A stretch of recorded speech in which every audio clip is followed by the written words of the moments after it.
I first started here as a teacher, having taught in the public system for years. When I came to Montcrest, I thought I had died and gone to heaven, because you could reach every child in your classroom. They were much smaller then, but the connection you had with your students was unparalleled, and with the staff as well. It was a very special place in its size, although it needed to grow, and the intimacy that was involved between your students and yourself.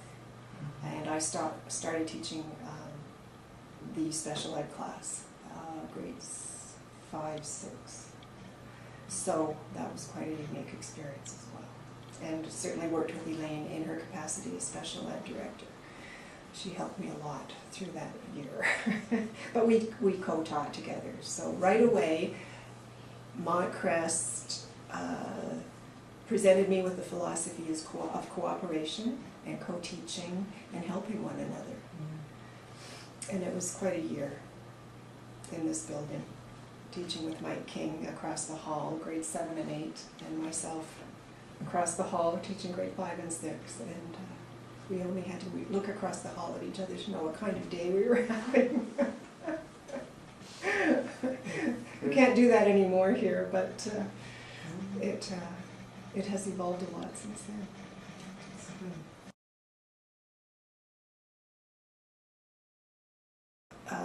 Fortunately, I had time to do some looking into it. As my role changed, I became more of a part-time teacher. I shared a classroom with Lisa Swarbrick, so we worked intimately together for many, many years. And I had more time to work on admissions as the school was evolving. So my job as admissions director evolved as the school grew. And then Diane Kingstone arranged for a staff workshop on, I don't know whether it was called the Circle of Friends, or there was more of a native name to it, and I should have looked that up, so we don't have to include that. But we sat and passed something around a circle, and only one person talked at a time, so it's very much based on the native philosophy, and it still is very present in native villages anywhere in the world. When I was just in Africa recently, we have a talking stick now that was carved by a group of Maasai, and that's how they used it. Only one person talks at the time around. So that introduced us to a format on how to talk with one another and resolve conflicts. And that was the basis of this program. And there were a few programs out in the school systems in the States, and just starting here on conflict resolution.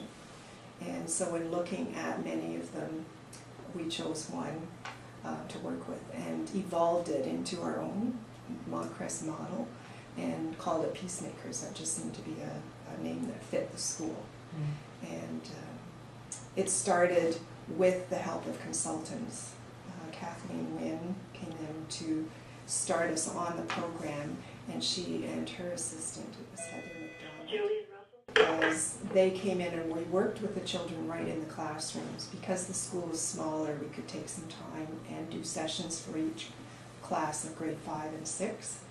And then those students that decided they wanted to continue with more in-depth training, we met with as a group of peacemakers, sort of as a club. Eventually, it became to the point where taking them out of class just didn't work. So it became a club of volunteers, and we still did very intensive training in those students that felt they could do it and wanted to. Ms. Bremner, please call extension 289. Ms. Bremner, please call extension 289. Thank you. They wanted to continue to do in-depth training.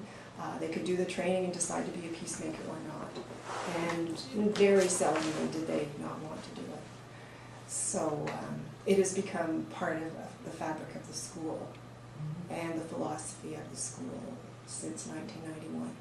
So I think it will be ongoing. Because I think we really made it our own. And working with all the teachers to uphold the program and have the help that they do in the yard with the kids, I think is quite astounding. I mean, it doesn't work for every child, and we have to keep training them and consulting with them and guiding them and mentoring them. But I think on the whole, it really makes the peacemaker feel valued, and they know that every child in the school should be valued and loved. So the whole program is based on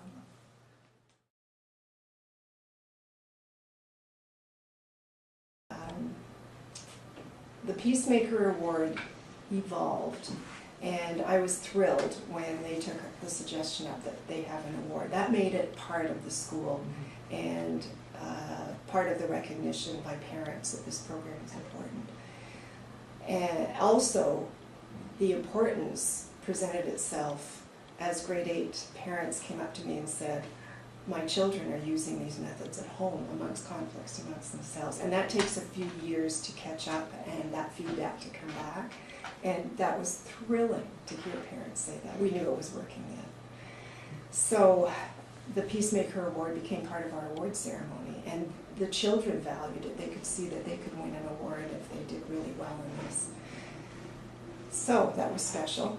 And the assembly, the graduation ceremony at the end of my career here was even much more of an honor when they named the Peacemaker Award in my name. I was totally overwhelmed with that. It was just an honor I couldn't have imagined. So I get to come back every year to present it, and that is so exciting. I just love doing that. I just love it because I know how hard the teachers work on this program and what it means to the school and the children. And it gets me back here, and I can be part of everything again. I just look back on Montcrest as being a highlight of my life. And I was here for 20 years. Other people have been here longer. But it provided me with a direction within the school to manage as much as I was able to manage and work with all the staff and the administration, with Elaine. We became close as colleagues, and we had some ups and downs, but in the end I think we were always on the same page. And the support you get at this school is incredible. You walk here every day.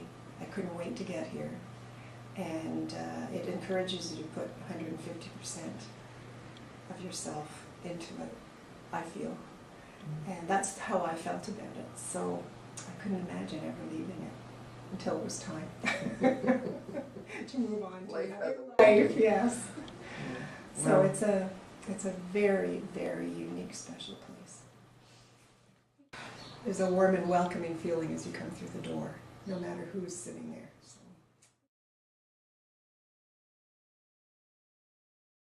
That I go back to, I think I was in the right place at the right time in my personal life, and I was finishing my master's at OISE and tutoring for Bill Ford. And Bill Ford certainly has gone on to be a major consultant in Toronto, but he had a smaller arrangement then, and I helped tutor part-time. He was, I think, on the board then of Montcrest, but very much associated with it. And he knew the school was going through a transition, a change of principal that year. So that was the year Graham Hookey was coming on, and he knew they needed staff. And I was going through changes in my life, relocating, and arranged to have an interview. The school was much smaller then. We had 4 Montcrest, and we had this building. And we had a little old garage at the end of the driveway on 4 Montcrest, which was the shop, rudimentary shop, and I think the garage out here that's no longer there. So that was it. And that was very small. It was a much smaller school then. But it was so unique. And when you think of what attracted me to Montcrest, that's a word that I would use. Yeah, it's unique. It was unique in its setting and in its philosophy.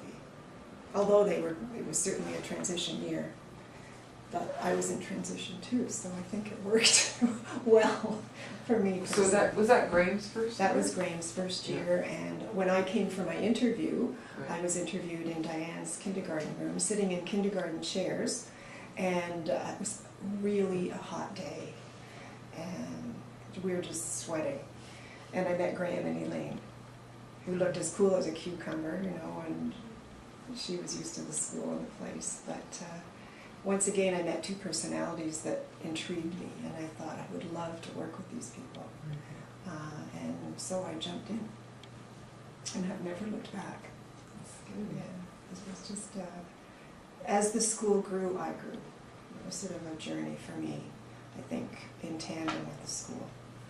So that was a real blessing to be part of that, when I look back on how it mirrored my growth with the growth of the school. Okay. And I don't, my feeling is the school still retains that intimacy. Not so close as it was, because we have a larger population, and that's necessary. A school, I think, can be too small, and it was probably when I started here. But it still has that sense of cooperation, and that's, I'm sure, a goal of the staff through the years and the school, to keep that kind of philosophy and feeling when you walk into the school. And I talk to parents about that all the time. So that's